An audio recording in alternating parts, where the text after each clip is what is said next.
जिला सिरसा के अंदर ऑलमोस्ट हार्वेस्टिंग हमारी 75% कंप्लीट हो चुकी है। जो 25% बचा हुआ है उसमें भी हमारा प्रशासन की तरफ से जो कर्मचारी हैं, अधिकारी हैं, सब लगे हुए हैं। अब तक जो हमें 15 मामले हमारे संज्ञान में आए थे हर्षक के माध्यम से, और 15 के 15 पे हमने तीनों कार्रवाई करी हैं। उनके खिलाफ FIR भी करी है और उनको फाइन भी किया है और रेड एंट्री भी की है। कितने जोन सर पूरे जिले भर में बनाए गए हैं? जिला सिरसा के अंदर हमारे यहाँ रेड जोन है 4 और 36 हमारे पास येलो विलेज हैं और इसके अतिरिक्त ग्रीन विलेज है। हर रेड और येलो पे 50 किसान पर एक नोडल ऑफिसर बनाया हुआ है और हर ग्रीन विलेज में 100 फार्मर पर एक नोडल ऑफिसर डेप्यूट किया हुआ है। इसके अतिरिक्त 10 गांव पे एक पराली प्रोटेक्शन फोर्स लगाई गई है जिसके अंदर अधिकारी है और पुलिस की ऑफिसर हैं ASI और SI रैंक के। इसके अतिरिक्त सब डिवीज़न लेवल पे भी SDM साहबान इसके नोडल ऑफिसर हैं और डिस्ट्रिक्ट लेवल पे उपायुक्त महोदय इस CRM स्कीम के तहत पराली प्रबंधन में नोडल ऑफिसर हैं। सभी अपनी अपनी जिम्मेवारी से काम कर रहे हैं। रेगुलर मॉनिटरिंग हो रही है और हर जगह जहाँ भी जिसको बेलर चाहिए होता है तो बेलर उपलब्ध करवाया जा रहा है और जो प्रशासन के साथ किसानों का भी पूरा सहयोग मिल रहा है और किसान बढ़ चढ़कर इसमें साथ दे रहे हैं और कोई भी आगजनी की घटना नहीं हो रही। 2 अफसरों पर गाज भी गिरी, कार्रवाई भी की गई है। वो जब भी कहीं हमें हर्षक से लोकेशन मिलती है तो हमारे कर्मचारी अधिकारी को तुरंत मौके पे जाके वेरीफाई करना होता है। इसी तरह पीछे मामला आया था आगजनी का और वहाँ एक पटवारी और एक पंचायत सेक्रेटरी मौके पे नहीं पहुँचे, वो उपस्थित नहीं हुए, इसलिए उपायुक्त महोदय के संज्ञान में आने उपरांत उनके खिलाफ कार्रवाई की गई है। दोनों को सस्पेंड कर दिया गया। किस तरह की कंडीशन दोनों अफसरों पर लगाई गई है? फिलहाल तो उनको सस्पेंड किया हुआ है और उसको उनका ऑफिस जो है वो ऑफिस पे ड्यूटी उनकी डेप्यूट कर दी गई। आगे की कार्रवाई संबंधित विभाग करेंगे उसमें।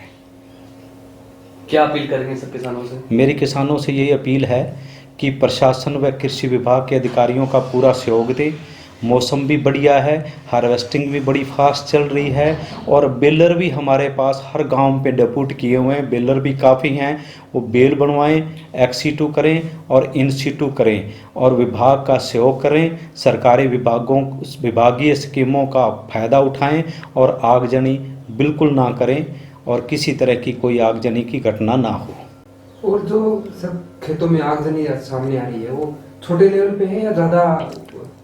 नहीं, ऐसा है कि कई बार ये बेल्स बनती है, बेल बड़ी होती हैं, बड़ी बेल कोई खुल जाती है तो उसको भी किसान आगजनी कर देता है और वो भी हर्षक उठा लेता है। हम प्रचार प्रसार के माध्यम से किसानों को समझा रहे हैं कि चाहे छोटी बेल खुले चाहे बड़ी बेल खुले, किसी भी बेल में आगजनी नहीं करनी और किसान मान भी रहे हैं। और जो कुछ किसान ऐसे थे जिन्होंने जो बेलर वगैरह है उनके पास ये बनाए हुए गांठे हैं तो उनके लिए भी आगे सप्लाई में दिक्कत आ रही है, उन जाने का मामला। सिरसा डिस्ट्रिक्ट के अंदर 40 फैक्ट्री पैलेट्स की हैं जो 175 रुपये से लेकर 200 रुपये तक पराली खरीद रहे हैं। इसके अतिरिक्त CBG प्लांट है और ख़रीदने वाला की बहुत डिमांड है और ये जो बेलर वाले हैं ये हर एक फैक्ट्री के साथ हमने टाई अप किए हुए हैं और वो बेल्स बनते ही वहाँ हर कंपनी वाले को, हर फैक्ट्री वाले को वो अपनी बेल्स सप्लाई दे रहे हैं। कोई किसी तरह की दिक्कत नहीं है। लेने वाले भी बहुत हैं और बनाने वाले भी बहुत हैं, कोई कमी नहीं है फील्ड के अंदर। और हमने मैपिंग बहुत अच्छी की हुई है, हर गांव के अंदर सफिशिएंट बेलर भी हमने उपलब्ध करवा रखे हैं जो बेल्स बना रहे हैं। इस बार थोड़ा सी कर्मचारियों में रोष था, जैसे कि VLD वाले हैं या पंचायत, इनको भी इस फील्ड में लगाया हुआ था। ऐसा था कि अब की बार फर्स्ट टाइम हर विलेज, हर किसान, 50 किसान के ऊपर एक नोडल ऑफिसर डेप्यूट करना था और ऑनलाइन पोर्टल पे ड्यूटी लगी है। ऑनलाइन पोर्टल पे उनके नाम डेप्यूट होने के बाद उन्होंने इन सीटू और एक्सीटू की वेरिफिकेशन करनी है प्रचार प्रसार के साथ साथ, ताकि वो किसानों को वेरिफिकेशन उपरांत 1200 रुपये प्रति एकड़ का जो लाभ मिलना है, जो उनको असिस्टेंट मिलनी है, वो वेरिफिकेशन के उपरांत मिलनी है। इसीलिए 780 हमें नोडल ऑफिसर चाहिए थे विलेज वाइज।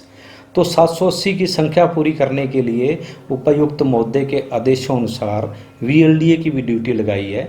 वीएलडीए की ड्यूटी केवल 60 वीएलडीए की लगाई गई थी, वो उसी गांव के अंदर जिस गांव के अंदर हमें मेन पावर ज़्यादा चाहिए थी, और उनका काम केवल उसी गांव के अंदर वीएलडीए का काम करते हुए प्रचार प्रसार करना था और किसानों की इन सीटू और एक्स सीटू की वेरिफिकेशन करनी है, ताकि किसानों को उसका स्कीमों का लाभ मिल सके। अपने पास कितना स्टाफ कम पड़ रहा था? हमारे पास तो 90 से लेके 100 कर्मचारी अधिकारी हैं, सबकी ड्यूटी लगा दी गई थी। इसके बाद हमने रेवेन्यू डिपार्टमेंट की ड्यूटी लगाई, इसके अंदर सभी पंचायत सेक्रेटरी की लगाई है, सभी पटवारी लगे हैं, सभी इरिगेशन के कैनाल पटवारी लगे हैं, इरिगेशन के जई भी लगे हैं, और उसके अलावा जो कोऑपरेटिव सेक्टर के इंस्पेक्टरों की भी लगी है। फिर जब नहीं पूर्ति हुई तो फिर इन वीएलडी की भी ड्यूटी लगाई गई है।